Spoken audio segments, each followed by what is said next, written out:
My sense is that the news that we typically get on the big networks is pretty heavily processed. I feel like I'm getting another perspective on the real news.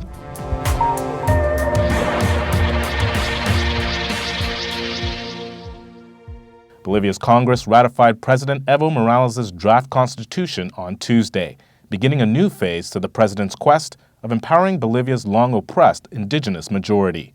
Si rechazan todo lo que se ha modificado, yo puedo entender estos prefectos y este comité cívicos son enemigos de la autonomía departamentales.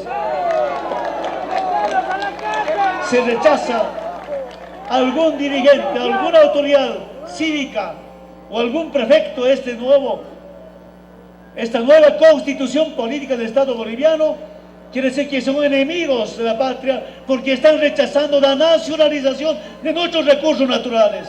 Bolivia's Congress also approved holding a referendum on the new constitution, scheduled for January 25th. The Real News spoke to author and historian Forrest Hylton.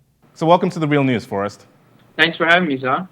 So Bolivia has ratified the draft constitution. What do you make of this? It's a major victory for Evo Morales as president of Bolivia, for MAS as the governing party of Bolivia, and La Paz is currently filled with tens of thousands, perhaps more than 100,000 people of indigenous background, workers and peasants and miners, celebrating what they understand to be their constitution. There's a lot in the fine print, in fact, that reflects negotiations between Morales and the right-wing opposition prefects, and particularly the political parties that represent them. But people aren't worried about the fine print right now.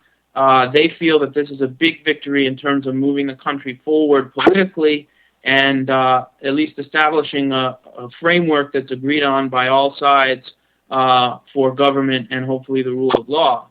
What do you think were some of the critical turning points that got us to this point? The international intervention from UNASUR, the discussions of this issue in the General Assembly at the United Nations by President Fernandez de Kirchner, and the way that Brazil intervened very decisively in favor of the democratically elected government of Evo Morales, the extent to which the United States has become entirely isolated from the rest of the hemisphere, and Evo Morales is, at the same time, very strong right now.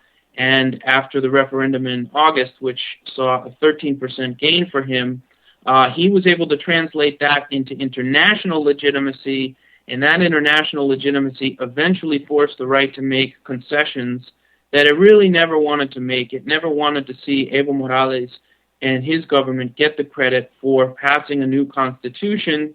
And a new constitution and a constitutional assembly was a key part of the agenda of October, which is basically what set the framework for Evo Morales' government. It's what brought Evo Morales to power. And it refers to October 2003, when right-wing President Gonzalo Sánchez de Lozada was overthrown through a mass popular insurrection. So this really represents, in some ways, a closure of that process that was initiated when people began to demand a new constitution, a new constitutional assembly, through mass direct action in the streets, which was capable of overthrowing two presidents. Do you believe that the grassroots organizations that the opposition used to push Morales, do you believe that these have been abated?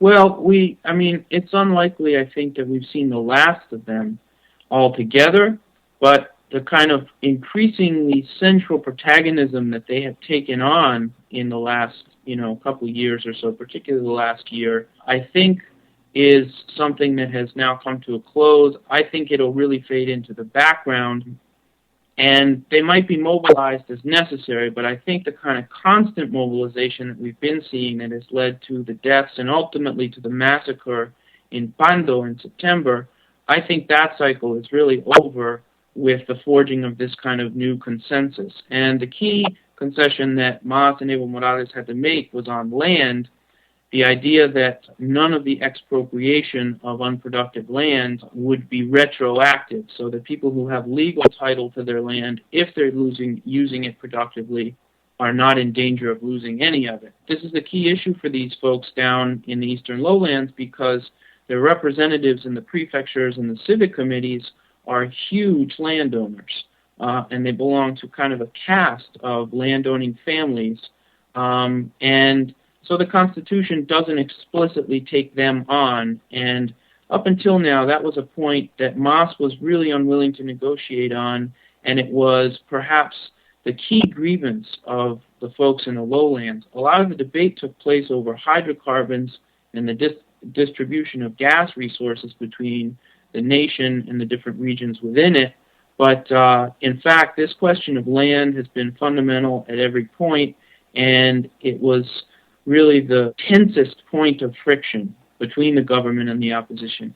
Now that's really been taken care of, and I think there will be much more live and let live. Is the fight over? I wouldn't say it's over by any means, but I think we've really probably entered a new phase. And I think things are likely to be quite a bit calmer in Bolivia in the next year than they have in the past.